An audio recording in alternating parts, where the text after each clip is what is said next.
Yonสบายจัดหนึ่งชายจุนตาเนี่ยมุนสู้เอาไว้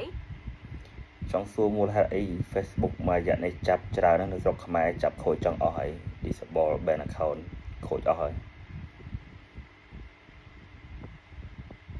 ខ្ញុំយល់ពីអារម្មណ៍របស់អ្នកណា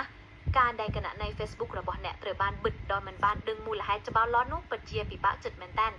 ខ្ញុំអាចជួយប្រាប់អ្នកបានច្រើនជាងនេះប្រសិនបើអ្នកអាចបំរាប់បានថាតើគណនី Facebook របស់អ្នកត្រូវបានបិទដោយសារសកម្មភាពអ្វី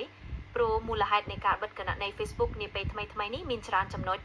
ខ្ញុំអាចនឹងព្យាយាមរកព័ត៌មានបន្ថែមអំពីការរឹតបន្តឹងរបស់ Facebook នាពេលចុងក្រោយនេះបានតើអ្នកចង់ឲ្យខ្ញុំធ្វើយ៉ាងម៉េច cái rất bật tăng lợi khác một mạch bạn chập tràn này nhận miền blue thích có khôi đá យោងទៅតាមការសង្កេតកន្លងមក Facebook ហាក់ដូចជារឹតបន្តឹងខ្លាំងទៅលើការបំពេញគោលការណ៍ប្រឆាំងនឹងការឆក់បាក់អុកការបញ្ចេញមេតិកាមិនល្អ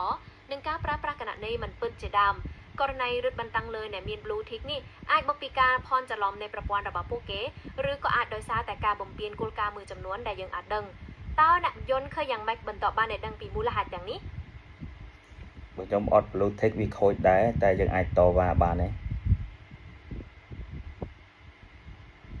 បាទទោះបីជាគណនីរបស់អ្នកមិនមាន Blue Tick ក៏ដោយអ្នកក៏នៅតែអាចតវ៉ាបានដែរខ្ញុំតែអាចប្រាប់អ្នកពីជំហាននានាក្នុងការដាក់ពាក្យតវ៉ានោះតើអ្នកចង់ឲ្យខ្ញុំប្រាប់ពីរបៀបទេ របៀបតវ៉ាពីដំបូង Facebook អត់មាន blue tick អាចឆាតទៅ support Facebook បានអត់ ជាទូទៅករណី Facebook ដែលមិនមាន Blue Tick គឺមិនអាចឆាតទៅកាន់ support Facebook ដោយផ្ទាល់តាមរយៈប្រព័ន្ធឆាតបានទេប៉ុន្តែអ្នកអាចធ្វើដាក់ពាក្យតវ៉ាតាមរយៈ link ផ្សេងៗបានតើអ្នកចង់ឲ្យខ្ញុំជួយរក link ទាំងនោះទេ អត់អីទេចឹងចាំខ្ញុំរកខ្លួនឯង បានតាសូមជូនពរឲ្យអ្នកជួបតែភាពសំណាងល្អក្នុងការរកព័ត៌មាននិងដាក់ពាក្យតវ៉ាប្រសិនបើអ្នកត្រូវការជំនួយអ្វីបន្ថែមទៀតសូមកុំស្ទាក់ទឿក្នុងការតាក់ទងមកខ្ញុំ អញ្ចឹងសូមសួរមួយទៀតតើ Facebook នៅបន្តការចាប់អញ្ចឹងទៀតទេ តាមការសង្កេតកន្លងមក Facebook ទំនងជាបន្តការរឹតបន្តឹងលើគណនីមួយចំនួនទៀតនៅកម្ពុជា